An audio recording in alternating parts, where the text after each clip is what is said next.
do nosso webinar de hoje, tá? Cujo tema é Diplomacia em tempos de crise. Nada mais propício do que falar sobre diplomacia, né, nesse momento que nós estamos vivendo de alta tensão. E para conversar com o Thomas Lau, que é o presidente do IBRA-China, nosso convidado desta noite é o professor Marcos Vinícius de Freitas, professor visitante da Universidade de Relações Exteriores da China. Ele também foi professor de Lei e Relações Internacionais da FAAP e tem um currículo tão grande, assim como o do Thomas, né, que nós poderíamos passar a live inteira só falando o currículo de vocês. Então, eu agradeço a sua presença, Marcos, e já podemos dar início ao nosso encontro de hoje. Com a palavra, então, Thomas, nosso presidente. Obrigado, Felipe. E agradecer o professor Marcos, uma pessoa que eu já conheço há algum tempo, professor da FAP de Internacionais, e eu vi a carreira aí do professor Marcos depois, como professor da FAP, deslanchar essa área internacional, professor Marcos. E me surpreendeu muito, porque nos eventos onde eu ia, sempre falavam de um professor brasileiro na China. Aí quem que era o professor Marcos? Fomos num evento com o doutor Pacheco, junto com o Jeromel, falando lá das startups, da tecnologia da China. E aí, daqui a pouco, acho que você entra online também, falando, fazendo as perguntas.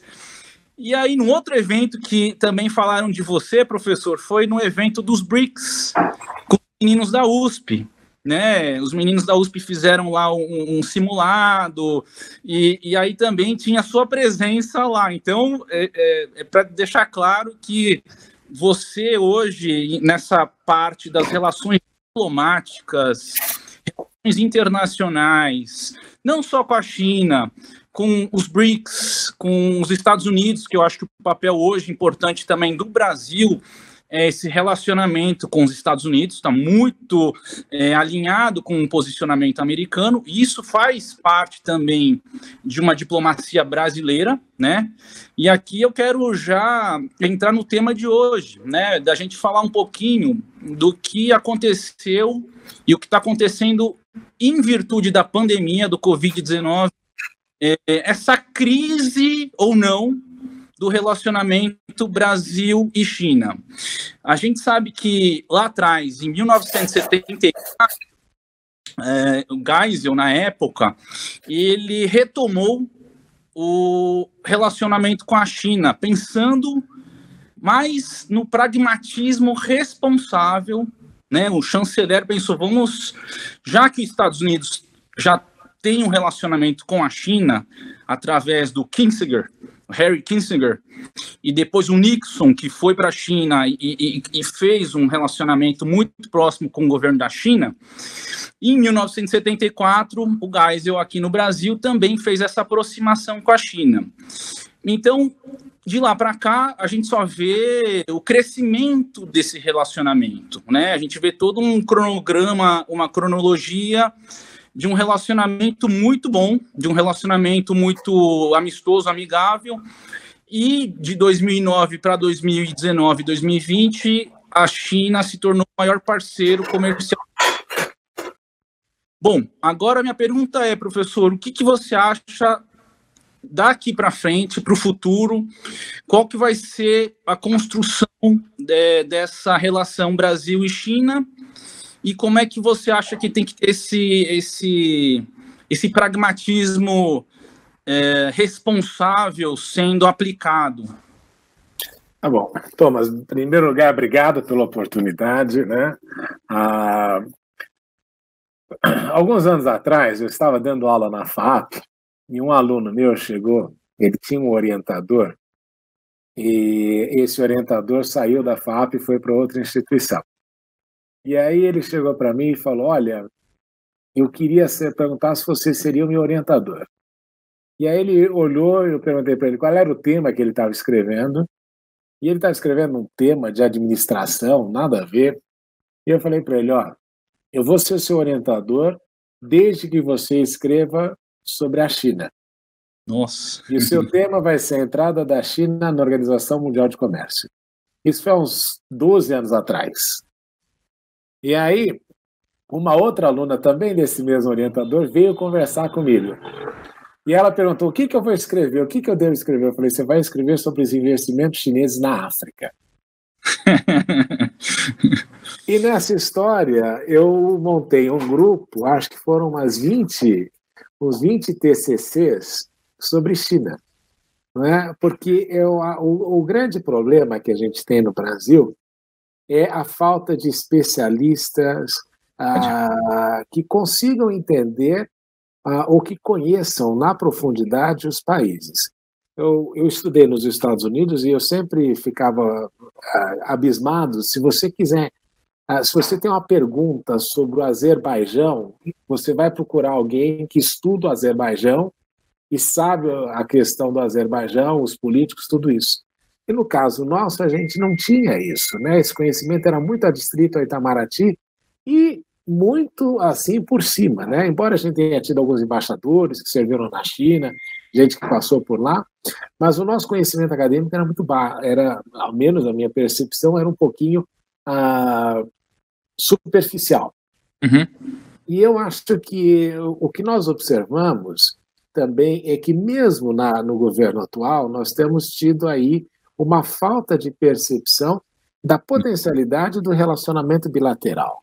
Não é? A China é um país que está em transição, ela está numa transição de grande fabricante global para o maior mercado consumidor da história da humanidade.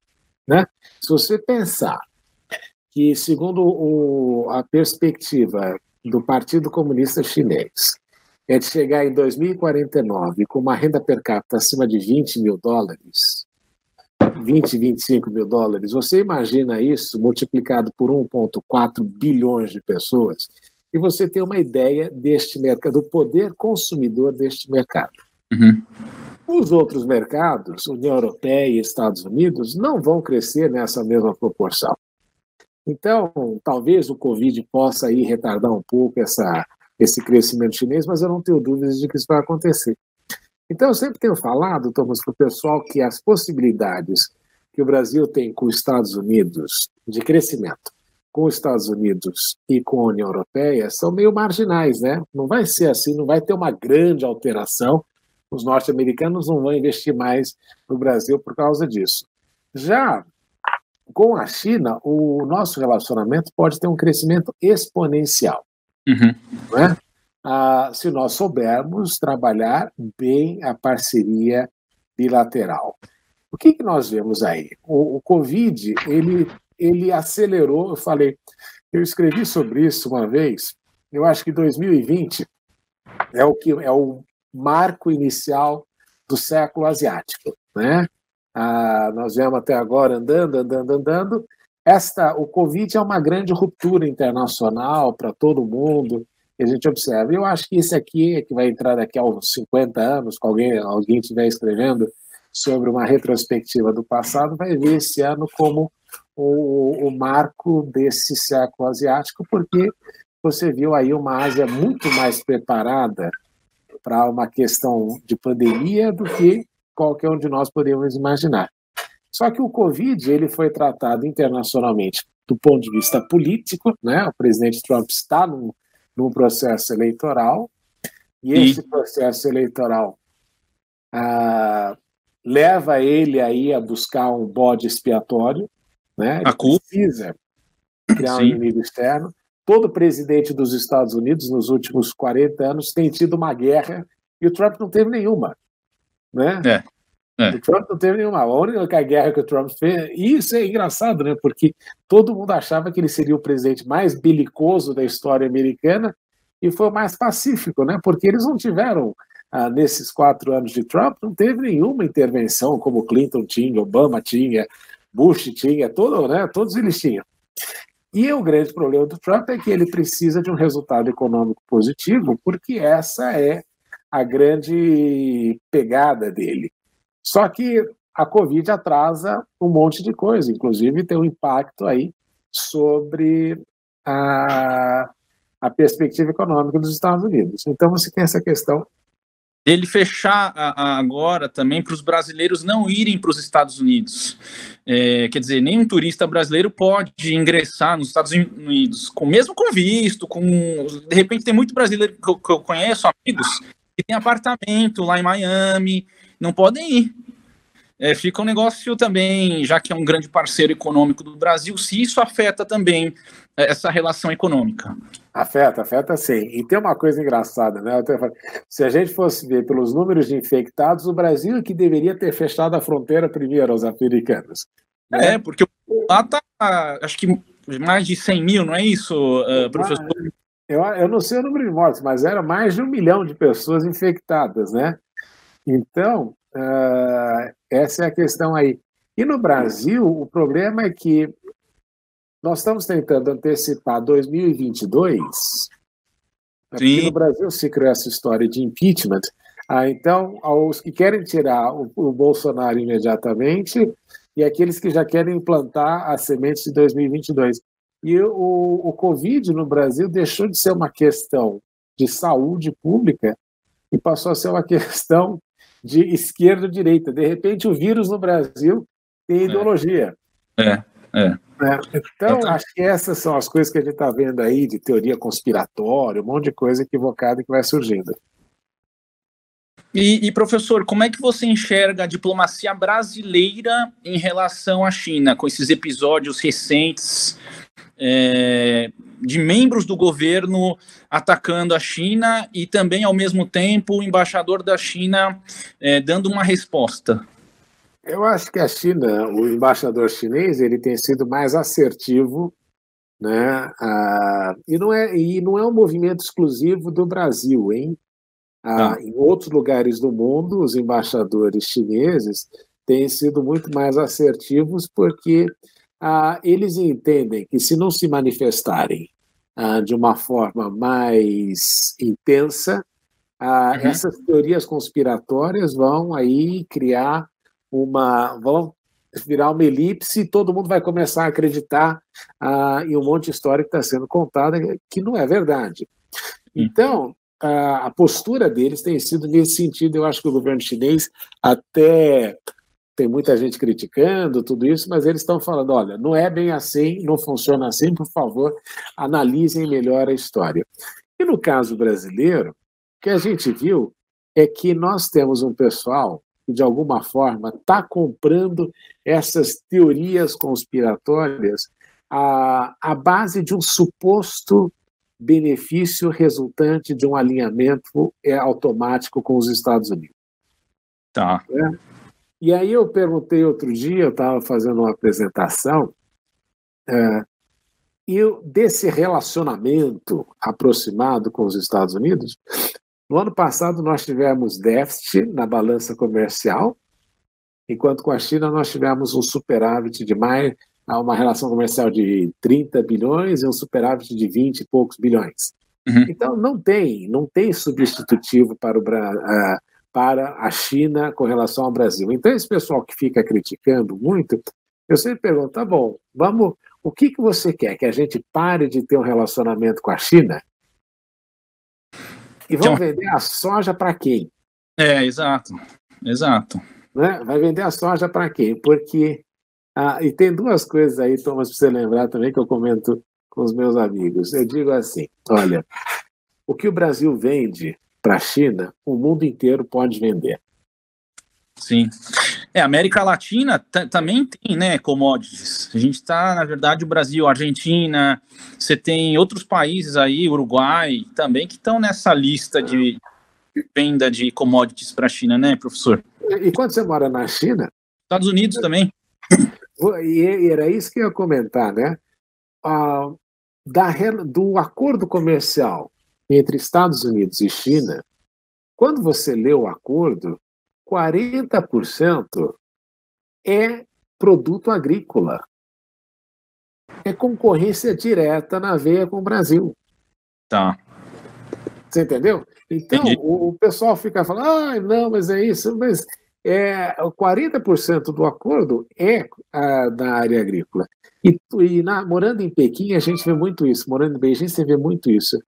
toda semana tem um chefe de Estado, um chefe de Estado ou de governo visitando o presidente Xi Jinping para oferecer o quê? Commodities. Nossa. Então, nós estamos dando sorte aí que nós estamos navegando positivamente, porque o interesse chinês no Brasil não é a questão agrícola somente, é um interesse mais estratégico. Sim. Você acha que o One Belt, One Road, né, que está acontecendo no mundo afora, com essa pandemia, deu uma recuada, professor, mas você acha que isso daí é um projeto que encaixaria também para o Brasil? Eu vejo que eles estão fazendo uma série de expansões no BRI, né, no Belt and Road Initiative que eles estão fazendo, e obviamente é um processo de integração, né, que vai da China até a Europa e pega os outros países, né, porque você tem duas divisões, você tem a parte terrestre e você tem a parte marítima, e a parte marítima passa pela África também, né? O que tem que é de interessante do One Belt and One Road? É que, o que você tem de interessante nesse processo aí é que ele abre uma série de parcerias que os chineses estão fazendo com outros países e que, se nós integrarmos naquela comunidade de shared values que os chineses têm falado e de shared opportunities, nós podemos aí também colocar os produtos brasileiros dentro dessa sequência, né, que está sendo feita pelo One Belt, One Road. Também tem a questão de investimentos que os chineses têm feito, mas o mais importante que eu vejo também nessa questão do Belt and Road Initiative é que não é o que eu vi, e este foi um erro do vice-presidente Mourão, né? Ele falou o seguinte, ele falou, vamos ver o que os chineses têm para nos oferecer. E está equivocado, porque quando você precisa de dinheiro, você é que tem que apresentar o projeto. Sim. Né? Sim. Então, eu acho que faltou aí um pensamento estratégico naquilo que a gente quer dos chineses. Mas eu posso dizer uma coisa que eu acho interessante. Por exemplo, uma das razões para os chineses estarem investindo na África é a proximidade do continente africano com os mercados consumidores, Europa e Estados Unidos. Não é? Então, o que eu sugiro sempre é que, por exemplo, você pode criar uma zona econômica no Nordeste do Brasil voltada para exportação para a Europa e Ásia, Europa e Estados Unidos. E você pode agregar valor aos produtos brasileiros com tecnologia chinesa ou com empresas chinesas.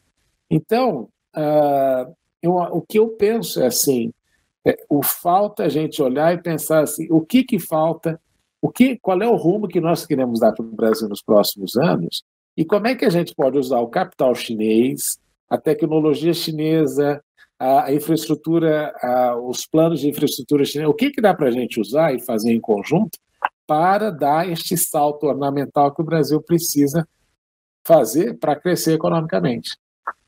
Professor, eu estava com o pessoal da CCCC o ano passado, né? Aí a gente estava almoçando com o Vice President e aí ele me falou, Thomas, se a empresa pudesse trazer parte dos employees, dos trabalhadores, para ajudar na construção civil aqui no Brasil, a gente conseguiria terminar a obra em 1 ano, sei lá. Aí eu até estava brincando com ele. E ele falou assim, mas aí o que emperra muito é essa legislação, você tem um bloqueio aí, porque a questão das leis trabalhistas. Mas ele falou que se pudesse trazer as pessoas para construir lá o Porto de Maranhão, eu acho que eles já teriam isso menos de 1 ano pronto já. E não duvide, porque vê só, né? Tem, acho que aquele documentário que o Obama financiou da indústria americana, não sei se você viu. Não tem, professor, no Netflix? Isso, qual é o nome? American... você tem americana e empresa chinesa. Isso, os chineses entrando. Mas um comentário engraçado, não sei se você lembra, mas tem uma hora que os chineses falam, nossa, eles não gostam muito de trabalhar, eles têm o dedo gordo. Ele comenta assim, os dedos são gordos, não dá para eles trabalharem tanto. E o que acontece é o seguinte, e às vezes as pessoas esquecem muito disso. O chinês, ele gosta.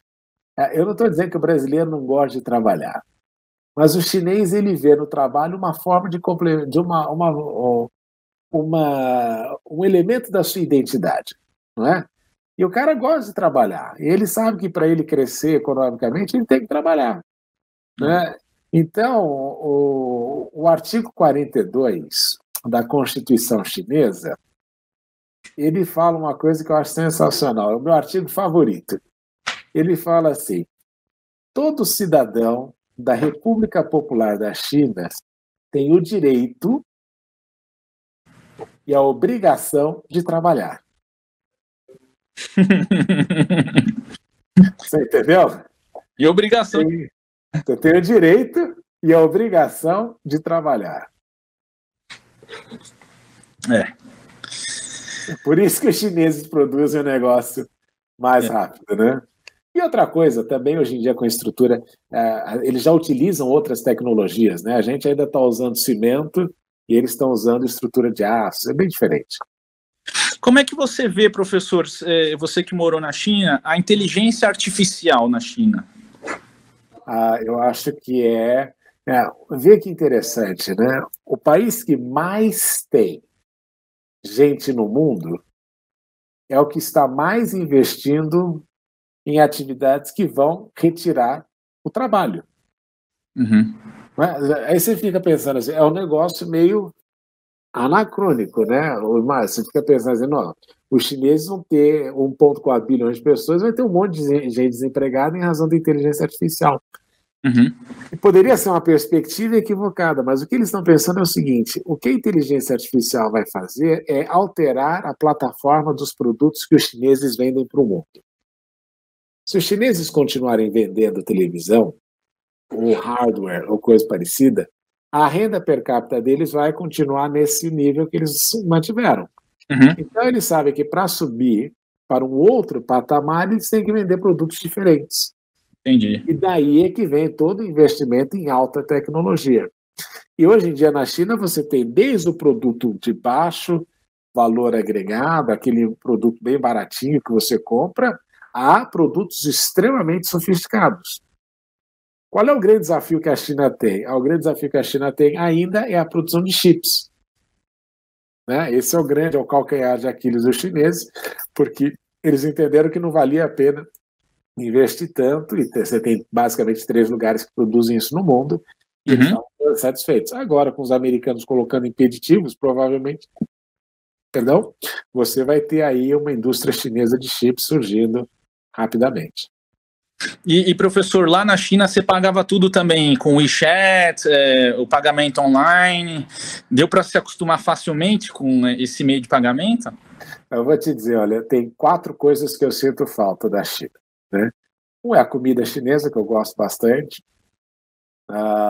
os meus alunos, o WeChat e o Taobao, né?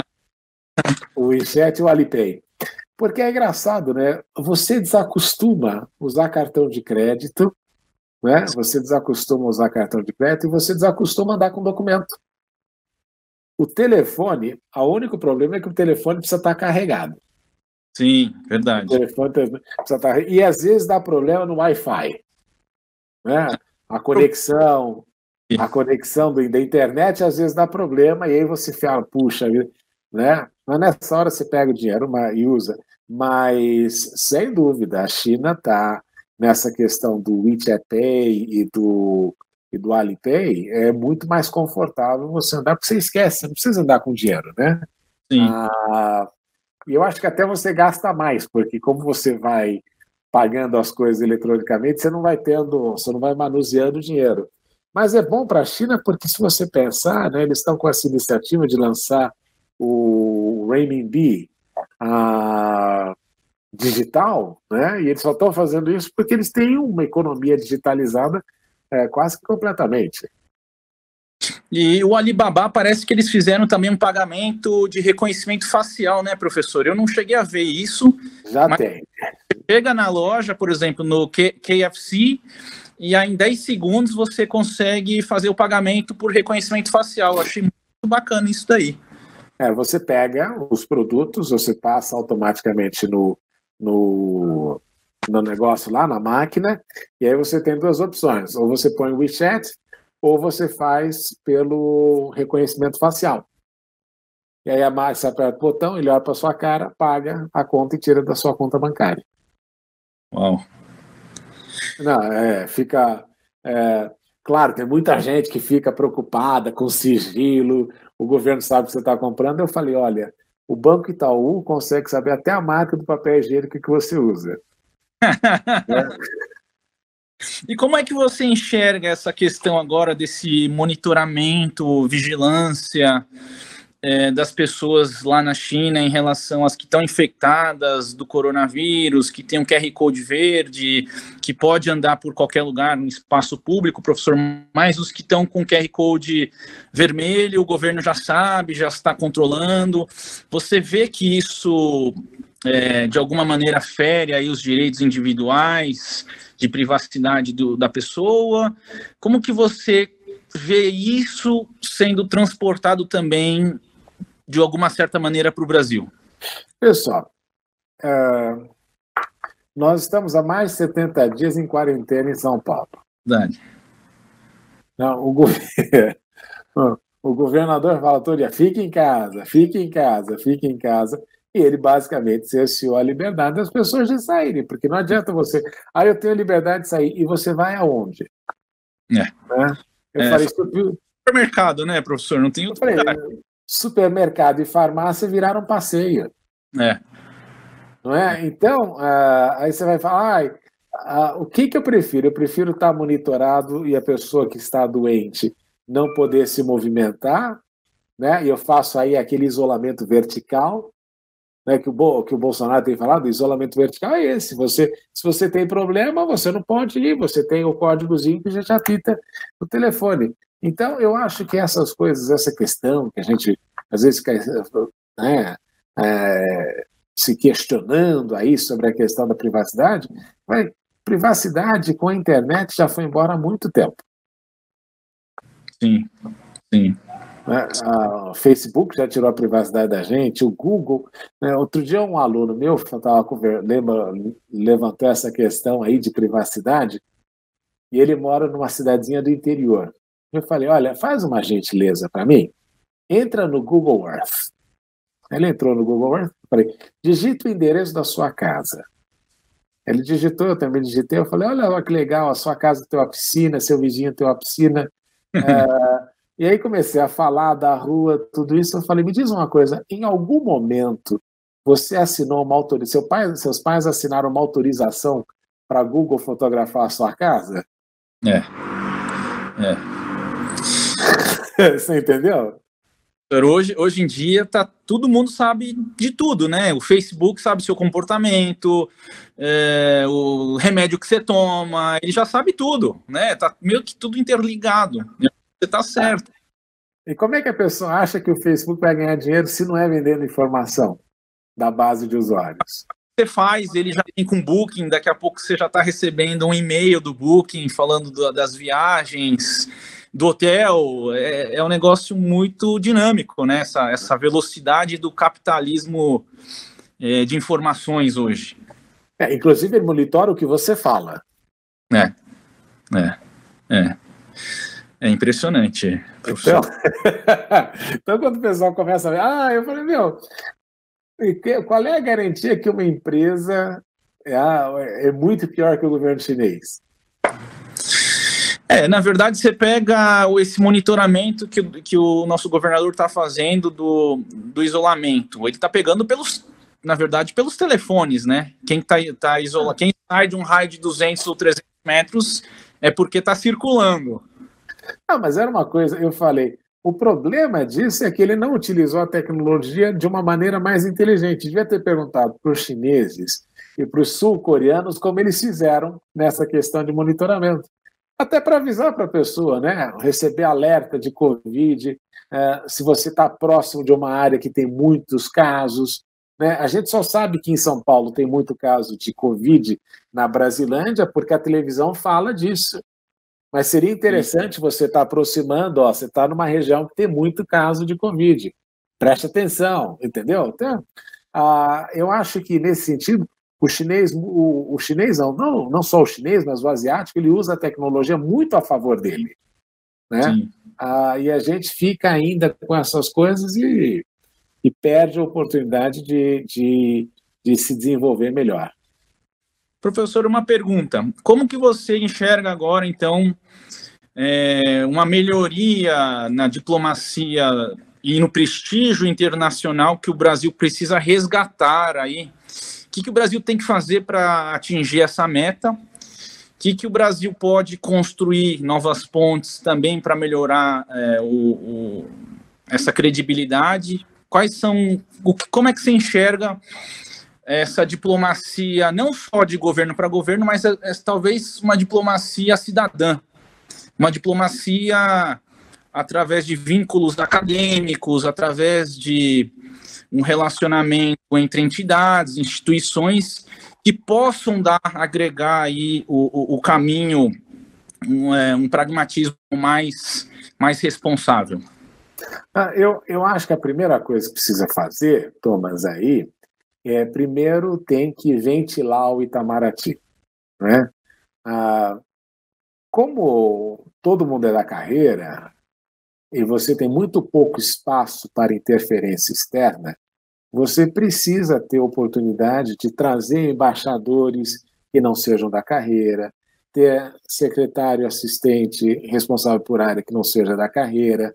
Você precisa ventilar o órgão para que ele tenha um contato mais atualizado das coisas e não fique aquela questão ali de somente um bajulando o outro, como você observa às vezes em determinadas situações.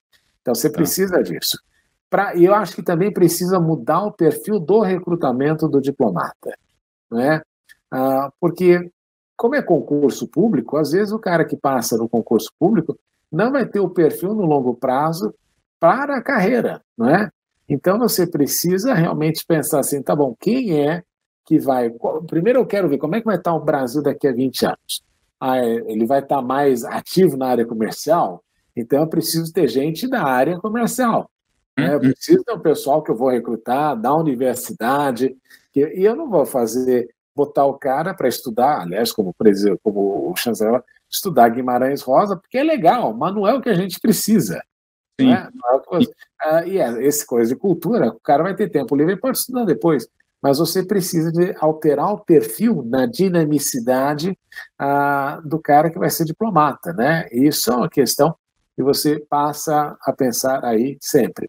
A gente precisa ampliar, eu sempre digo isso, precisa ampliar o Itamaraty, né? Precisa de... O problema da diplomacia é que ela é glamurosa, mas é pobre, né? Porque o Ministério de Relações Exteriores, na maior parte dos países, como ele não rende votos nos países, ele tende a ser o primo pobre dos ministérios. Não, o Ministério da Saúde vai ter mais dinheiro, o Ministério da Educação vai ter mais dinheiro, da Economia, mas o Ministério de Relações Exteriores vai ser o primo pobre. É o glamuroso, mas é o primo pobre nessa história. Então, o que o Brasil precisa fazer? Eu acho que a gente precisa encontrar aí algumas áreas em que, primeiro, nós possamos ter uma liderança internacional. Né? A gente sempre teve essa questão do meio ambiente como uma coisa importante do Brasil. Eu acho que a gente pode utilizar do relacionamento com a China muito mais positivamente em relação aos Estados Unidos. Tá. Eu acho que o Brasil pode ser o que os americanos chamam de um pivot, né? O Brasil pode ser um pivot para a Ásia, na América Latina, e com isso fortalecer muito mais os nossos laços. Eu não vejo a China somente como comprador de produtos brasileiros, eu vejo a China como um parceiro importante, inclusive para incrementar o nosso diálogo com Washington, né? Porque hoje em dia o pessoal fica nessa história antiglobalismo, né, dos Estados Unidos. Eu falei, a nova ordem mundial vai ser definida pelos Estados Unidos e pela China, né? E eu acho que nesse sentido o que nós ganhamos até hoje com os Estados Unidos ainda é importante, mas eu acho que com o relacionamento chinês bem cultivado, nós podemos fazer aí um grande salto ornamental importante para a nossa diplomacia em nível internacional. Então, na sua opinião, professor, o Brasil tem que ter, na verdade, o próprio caminho, o direcionamento, né? E ter o relacionamento com ambos os países, né? Ambos, sabendo que ele pode, de alguma maneira, inteligentemente utilizar-se de um em determinados momentos e utilizar-se do outro em determinados momentos. Com maior ênfase. Você enxerga aquele bloco dos BRICS? Brasil, Rússia, China e África do Sul. Durante o governo Lula, né, a gente falou muito do BRICS. Eu acho que o BRICS teve uma coisa muito importante porque ele colocou o Brasil internacionalmente num outro patamar, né? Porque o Brasil era um emergente. De repente é um emergente que está do lado da China, Índia e Rússia, né? A África do Sul veio depois, por insistência, puseram a África do Sul, que não deveria estar lá. Quem deveria estar lá no lugar seria a Nigéria, se a gente fosse pensar do ponto de vista econômico. Mas colocamos. E o que isso dá? Veja só.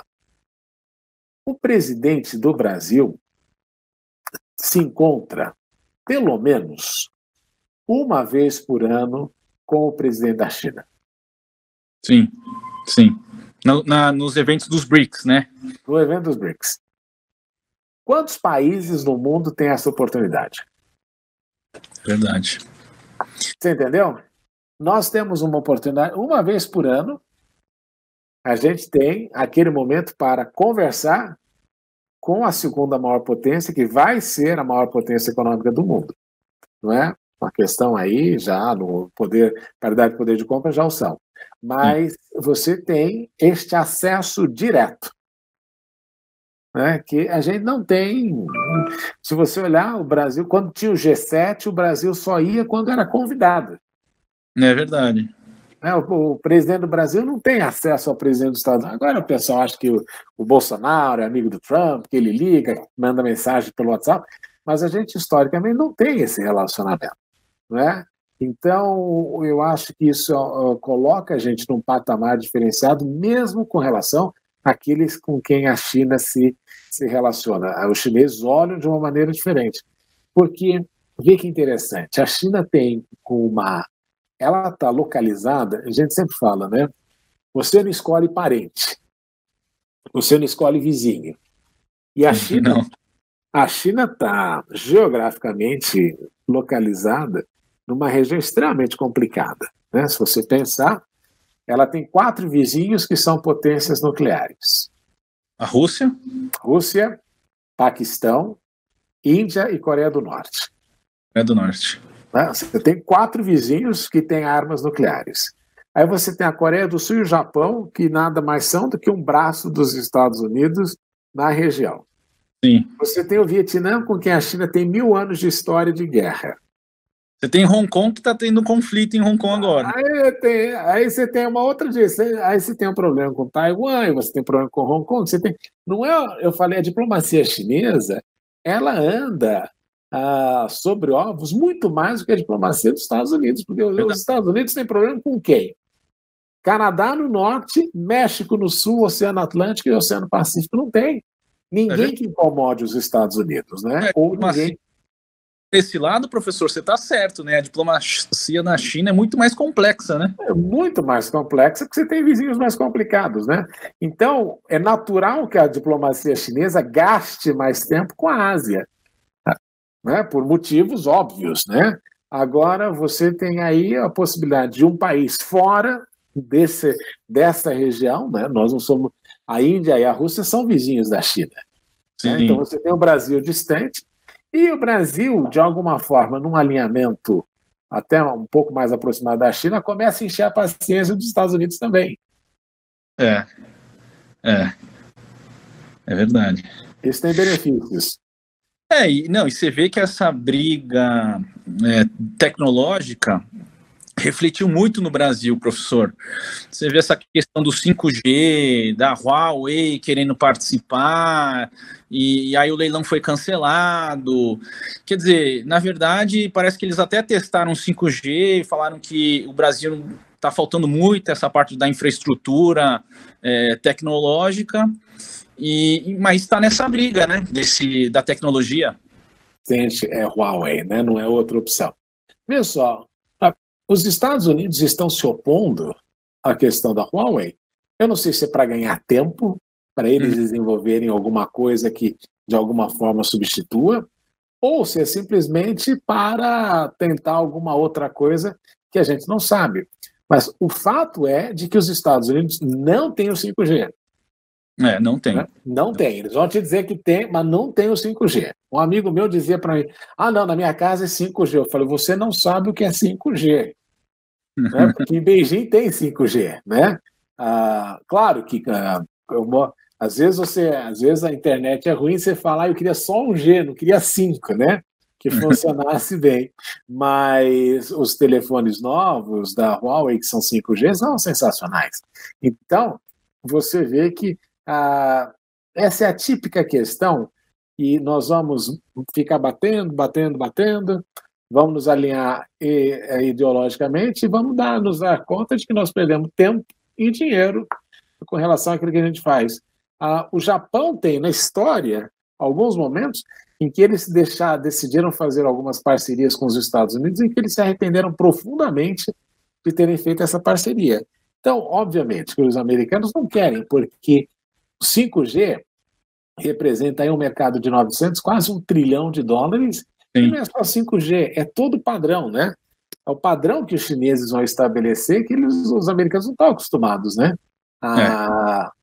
Com tomada, toda a estrutura que vem dentro disso. Eu recebi um vídeo de um amigo da China agora, professor, aquela marca, franquia americana Popeyes, que é um hambúrguer, uma franquia americana na China, e abriram agora na China, e mesmo agora, depois dessa quarentena, eles fizeram fila, os chineses fizeram fila para comprar hambúrguer, batata frita, e explodiu lá essa marca na China. Então, assim, é um mercado muito grande, muito gigante. E eu acho que se der essa separação das empresas americanas de um lado, não podendo entrar no mercado chinês, ou empresas chinesas não podendo entrar no mercado americano, eu acho que quem vai perder nesse jogo todo são os empresários, né? São os grandes empresários e multinacionais. Eu acho que essa história toda vai ser retórica, porque ninguém vai querer sacrificar o maior mercado consumidor do mundo, Thomas. Sim. Ninguém. Eu vou te dar um exemplo. Isso aqui, ó, não sei se dá para ver aí. Isso aqui é o AirPod Pro, né? Tá. Aquele que vem com o negócio de som, tudo isso. Isso aqui, em dezembro, era uma coqueluche. Todo chinês queria comprar. Nossa. E aí, o que a Apple fez? Eles falavam, olha, a gente só vende 30 por dia. 30 por dia. E é na base da fila. Aí eu falei, num dia, tá bom, vou chegar lá, vou comprar. Que horas que abre a loja? Abre às 10 horas da manhã. Aí eu cheguei lá, 5 para as 10. Tinha 200 pessoas na fila. Nossa! Aí eu falei, vou dar uma tentada no outro dia. Cheguei às 8 da manhã, tinha 100 pessoas na fila. Nossa! Então, aí o que aconteceu? Aí eu descobri que aí tinha um pessoal que entrava na loja, comprava e revendia fora para ganhar dinheiro. Uau! Né? Então, o que acontece? Eu falei, onde é que a Apple ia encontrar um consumidor tão ávido pelo seu produto? Com poder de compra. Poder de compra. Professor, estamos chegando já, quase que 1 hora dessa live. Eu vou abrir para o Felipe e ver se ele tem algumas perguntas aí dos nossos amigos, do Rodrigo. Quem tiver alguma pergunta, Felipe, pode abrir para o professor. Oi, Thomas. Por enquanto, ninguém se manifestou com relação a perguntas, mas se quiserem fazer perguntas, podem escrever aí no chat, que a gente já observa em seguida, que já inclui para o professor e para o Thomas. Professor Marcos ou para o Thomas? Alguém ficou com alguma dúvida com relação às questões que foram colocadas aqui?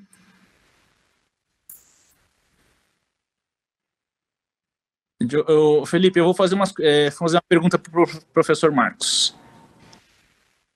Professor, o que você daria de dicas para os novos diplomatas brasileiros? A gente tem até no nosso instituto 2 estagiários de relações internacionais. Quais as dicas aí para se ter uma formação bem internacional? O que eles devem fazer para ter essa visão macro e globalizada dessa economia moderna? Eu diria 2 coisas. Uma delas é um arrependimento que eu comento, eu deveria ter aprendido mandarim muito tempo atrás, né? Uhum. E é aquela frase de Confúcio famosa: qual é o melhor tempo para você plantar uma árvore? Aí Confúcio respondeu: melhor tempo. Perguntaram para o Confúcio qual é a melhor ocasião para plantar uma árvore. Uhum. Confúcio respondeu: o melhor momento para você plantar uma árvore era 20 anos atrás. O segundo melhor muito momento bom. É agora. Uhum. Né? Porque daqui a 20 anos você vai ter essa árvore. Então eu falo, aprender mandarim, né? Porque quando você aprende os caracteres, você também aprende a cultura chinesa, que são, quer ou não, são 5.000 anos de história, né? E que vem com todo este peso histórico que eu acho que vale a pena conhecer. E a pessoa que quer estudar relações internacionais hoje em dia, ela tem que ter a cabeça um pouquinho mais aberta e não achar que o mundo se resume a Estados Unidos e Europa, né? Estados Unidos e Europa têm sido mais coisas do passado, não são tanto do futuro. Então, que ela comece a pensar em passar uma época na Ásia para entender o dinamismo asiático e, sem dúvida, passar uma época na China também, porque não há dúvidas, Thomas, o mundo está num processo de transição e essa transição é na direção do Pacífico. Quando a universidade me convidou para passar um tempo lá, eu fui para passar 1 ano. Aí eles perguntaram, não quer ficar mais 2? Eu falei, óbvio que eu quero ficar mais 2. Né? Porque você vê um dinamismo que você não vai encontrar nos outros lugares, né? Então, você conhecer como vai ser essa realidade, como é que ela é importantíssimo. Então, se você está pensando em fazer carreira no diplomático ou coisa parecida, pensa na Ásia e olha para a Ásia de um jeito diferente. Né? Não pense que vai ser aquela coisa tradicional. A Inglaterra, coitada, está mais perdida do que segue em tiroteio. Os Estados Unidos está no America Great Again e a gente não sabe se ele vai conseguir realizar isso, né?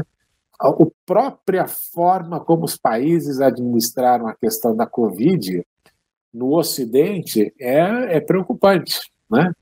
Você olha como Taiwan lidou, como a Coreia do Norte lidou, é meio complicado, né? Então, eu acho que a Ásia, nesse sentido, está numa pegada completamente diferente. Felipe? Olá, então, não tendo mais... acho que temos 2 perguntas aqui, só um minuto. O Rodrigo Moura, ele gostaria de saber se com a crise das democracias ocidentais a China se beneficia ou prejudica. Olha, na minha opinião, o que foi interessante é que para o presidente Xi, eu achava que a Covid fosse ter um impacto negativo sobre o presidente Xi Jinping. Achava, por causa da administração. Mas a forma como eles lidaram com a crise, rapidamente respondendo, e também a forma desastrosa como nós tratamos da questão aqui no Ocidente, de alguma forma demonstra que os chineses lidaram com muito mais habilidade no trato de uma pandemia do que nós o fizemos em qualquer lugar dos países do Ocidente. Né? O único caso que nós temos de relativo sucesso no tratamento da Covid-19 foi a Nova Zelândia. Uhum. O único caso que a gente tem E mesmo levando em consideração que a Nova Zelândia é um país desse tamanho, é uma ilha fechada, tudo isso. É o caso de sucesso que a gente está falando a respeito. E aí, o que aconteceu? A China, obviamente, vai sentir dois problemas. Essa tentativa, essa campanha de difamação que acontece no mundo, né, com relação à China, porque esse China bashing, né, de criticar a China, é uma realidade aí que a gente vê, e a China como bode expiatório, então os chineses vão ter que lidar muito, saber administrar esse negativismo que vai se instaurar. E outra questão é que a economia desses países também vai ser afetada e, obviamente, os chineses que exportam para esses países vão ter aí que enfrentar uma situação complicada nos próximos anos para esperar justamente a recuperação econômica desses países. Então, eu escrevi outro dia para o pessoal dizendo o seguinte: o mundo precisa que a economia chinesa dê ignição e acelere o mais rápido possível, porque é a única no mundo atualmente que tem a capacidade de absorver tudo aquilo que o mundo consegue produzir. Sim. Não é o caso dos Estados Unidos e outros lugares. Então, a gente tem que contar muito com esse elemento aí chinês nesse processo de retomada do crescimento das democracias ocidentais. Perfeito. Você quer complementar com alguma questão, com alguma resposta, Thomas?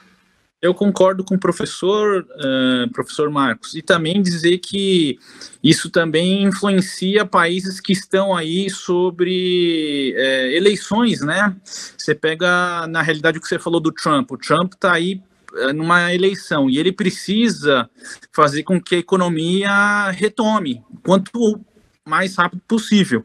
E aí você vê que o Covid, na verdade, atrasou muito esse processo. Então, isso influencia muito essa questão do impacto da pandemia dentro das economias e também reflete na política, por exemplo, dos Estados Unidos. É verdade. E você vê, né? O Trump conta muito com o acordo comercial com a China para também dar o seu crescimento econômico, né? Ele também precisa deles. Sim, está tudo relacionado. Bom, temos mais uma pergunta do Sóstenes. O que o professor poderia abordar acerca da diplomacia exercida pelos ministérios das relações exteriores dos países? Num segundo prisma, também a posição da diplomacia parlamentar. E num terceiro prisma, a diplomacia cidadã, aquela exercida pela iniciativa privada e sociedade civil, na linha do que trouxe a ONU como prioridade a partir de 2014. Então, repete só para eu anotar aqui, que senão eu perco aqui a minha linha. Tá, então ele está perguntando sobre três prismas. O que ele acha da diplomacia exercida pelo Ministério das Relações Exteriores dos países, em primeiro lugar, a diplomacia parlamentar, ou seja, o papel dos nossos deputados e senadores nas questões diplomáticas, e num terceiro ponto, a diplomacia da sociedade civil através das empresas, né, da iniciativa privada e das instituições. Veja só, né, a questão dos Ministérios de Relações Exteriores é engraçado porque eu me lembro, muitos anos atrás, de uma discussão que estava tendo quando criaram um fax. Eu não sei se vocês lembram, né, daquela maquininha de fax. Né? Tinha muita gente, muito diplomata, e isso foi uma discussão se você precisava de embaixadas quando você tem um fax, né? Porque você troca informação muito mais rápida com os agentes de outros lugares. Outro questionamento foi quando acho que o ministro de Relações Exteriores da Suécia mandou o primeiro e-mail para outro ministro de Relações Exteriores dos Estados Unidos. Então, você tem aí uma mudança com relação à rapidez e à dinamicidade, que a diplomacia ela conta com um tempo diferente, né? A diplomacia não pode ter a dinamicidade porque você quer justamente, neste tempo, evitar que haja muitos maus entendidos. Então, você precisa aí de um esfriamento que a parte diplomática faz nesse sentido. Então, eu acho que a diplomacia, como a gente conhece, ministros, diplomatas, esse tipo de coisa, fazendo essa função, ainda vão ser importantes e vão ser essenciais, mas eu não sei se nós vamos ter tantas embaixadas, inclusive porque algumas já não são tão justificadas na sua existência. Mas você tem a questão dos cidadãos brasileiros que estão em outros locais, esse tipo de coisa. Então, existe aí um tempo para o arrefecimento das relações e até para monitoramento, hein? Existe uma questão importante, que a embaixada ela também serve para monitorar o que está acontecendo, para justamente fornecer a inteligência necessária para que o governo atue. Os parlamentos, né, a atuação dos parlamentos é importante, mas o parlamentar ele está adstrito a um determinado número de eleitores em que ele pode tentar se aproximar para criar alguns benefícios para a sua base eleitoral, mas eles são importantes. Eu não diria que eles são essenciais, mas eles são importantes se não atrapalharem, não é? Como, por exemplo, as manifestações que a gente tem visto com relação a Taiwan. Não sei se vocês viram aí, né, alguns se manifestando, e eu falei, é a típica coisa que o cara faz e, de fato, não agrega. Então, é aquilo, é mais ou menos, uma vez me perguntaram como é que é política externa nos Estados Unidos. Eu dizia assim, olha, a política externa nos Estados Unidos, ela não beneficia eleitoralmente, mas ela prejudica eleitoralmente. Então, veja só, quando o presidente George Bush, o pai, ganhou a guerra do Iraque, foi um grande ganho diplomático, né, para os Estados Unidos. Ele perdeu a eleição. Então não refletiu em voto, né, porque o que importava era a economia. Agora, quando Jimmy Carter era presidente dos Estados Unidos e houve a questão da apreensão dos 400 americanos que ficaram presos na embaixada dos Estados Unidos em Teherã, aquilo derrubou a eleição do Carter e o Reagan ganhou. Então, você vê, não tem o benefício, mas tem o malefício. Então, essa questão do parlamento, você tem a aproximação dos legislativos, a aproximação da cooperação entre eles, mas entendendo que, olha, não ajuda, né, não vai incrementar muito, mas pode atrapalhar. E, obviamente, a questão das empresas, da sociedade civil é importantíssima, porque as grandes trocas vão acontecer aqui embaixo. Sim. Né? As grandes trocas vão acontecer aqui embaixo. E eu falo, o melhor intercâmbio que existe é estudantes indo para um lugar, indo e voltando, você ter pesquisa de think tanks de colaboração e a sociedade civil participando. E, obviamente, quanto mais empresas você tiver, você também começa a criar uma profundidade no relacionamento, que não é só aquela coisa de governo. Vê só, se você tiver uma embaixada, como o Brasil tem em alguns lugares do mundo, em que não existe o relacionamento comercial, é só uma representação. Né? Você precisa ter ali o empresário fazendo negócio, a sociedade civil misturada, para que a parceria entre os países efetivamente se dê. Perfeito. Temos tempo para mais uma pergunta? Vamos lá, Felipe. Tá, então tem mais uma pergunta do Sóstenes aqui.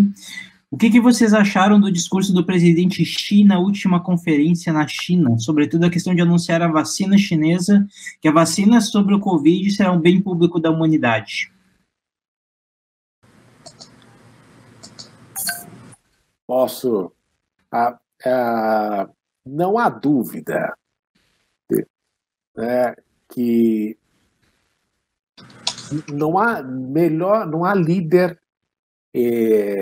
mais preparado para a função executiva do que o presidente Xi Jinping atualmente. Né? Você sabe que o processo de ascensão no poder na China, ele passa por um processo de seleção, né? E lá em cima só chega no top 7, né?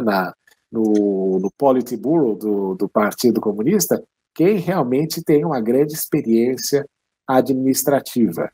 Então, e tem uma experiência administrativa efetiva, né? Ele foi governador de 2 províncias e era o responsável do Partido Comunista por Xangai. Então, o que a gente vê é que ele é extremamente preparado. E o discurso dele refletiu essa perspectiva de que, olha, neste ano nós não estamos prevendo aí um crescimento econômico, mas nós estamos prevendo que uma série de medidas justamente para fazer com que a China cresça nos próximos anos. E esta tentativa, né, de ele afirmar que vai destinar uma grande quantidade de dinheiro para o Covid é uma área em que os chineses tirarão, de alguma forma, a liderança dos norte-americanos, até mesmo na questão de saúde pública. E é por isso que ele falou e é por isso que ele anunciou esse tipo de medida. Ok. Thomas, você quer complementar com alguma coisa? Não, Felipe. E é bom para dizer que quando ele fala de bem público da humanidade, fala que tem a vacina, professor Marcos, eu acho que deve estar bem avançado também a questão da vacina na China, né? Eu acho que para ele já se posicionar falando da vacina, eu não sei se o Rodrigo tem alguma informação a mais, eu acho que essa vacina já deve estar bem, já testou, se já está bem avançado na China, eu acho que sim. E como ele falou em bem público, significa que a China disponibilizaria isso de uma maneira diferente, né? Para todo mundo. Sim. Tem mais 2 perguntas, dá tempo, gente? Vamos fazer mais uma, Felipe. Tá, então, como o Rodrigo já fez uma pergunta, eu vou para a Denise. Com a pandemia, muitos estrangeiros que se retiraram da China não têm intenção de retornar. Existe a possibilidade dos chineses criarem mais programas, como o Belt and Road, e outros que ofereçam bolsas de estudos ou mais ofertas de emprego no intuito de atrair estrangeiros e dar continuidade à expansão do relacionamento global? Veja, ontem eu estava conversando com os meus alunos exatamente sobre esse ponto.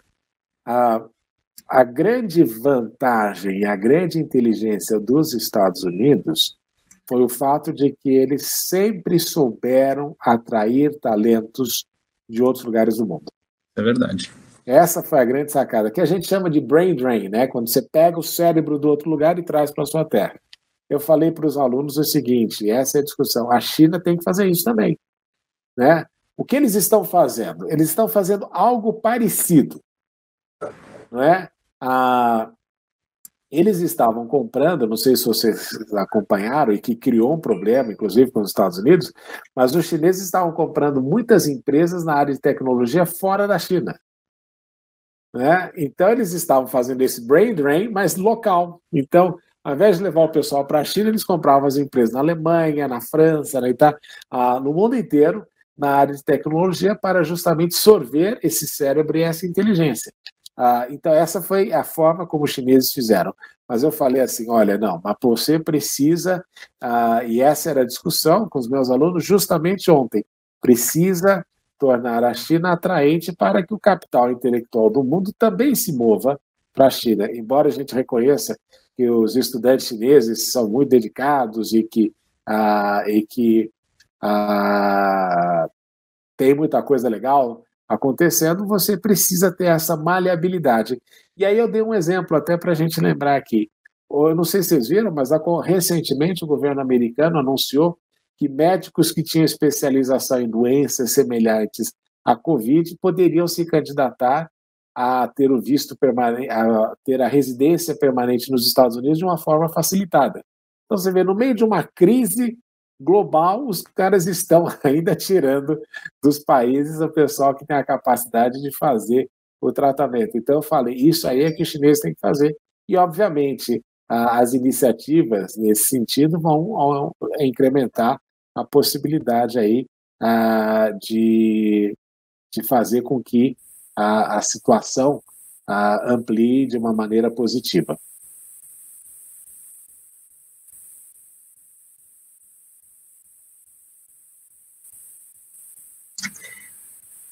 Certo. Thomas, você quer complementar a fala do professor Marcos? Na verdade, eu saí, Felipe, eu não escutei a última parte do professor Marcos. Mas se quiser professor, se quiser fazer suas considerações finais. A gente está em 8h15, né? A gente fecha, daqui a pouquinho a gente já fecha aqui. Perfeito. Então, Felipe, posso falar? Sim, fica à vontade, professor. Perfeito. Então, em primeiro lugar, Thomas, obrigado, muito obrigado pela oportunidade. Eu acho o tema China fascinante. Eu nunca pensei que eu fosse gostar, fosse gostar tanto de um assunto que é extremamente vasto. Um dia eu estava na universidade e conversando com um professor muito amigo, chinês, a gente estava conversando e eu perguntei para ele, olha, eu queria saber mais, eu tenho estudado sobre a China, mas eu queria aprender mais da história da China. Aí eu perguntei para ele, onde é que eu começo? E ele olhou para a minha cara e falou, Marcos, você começa do começo.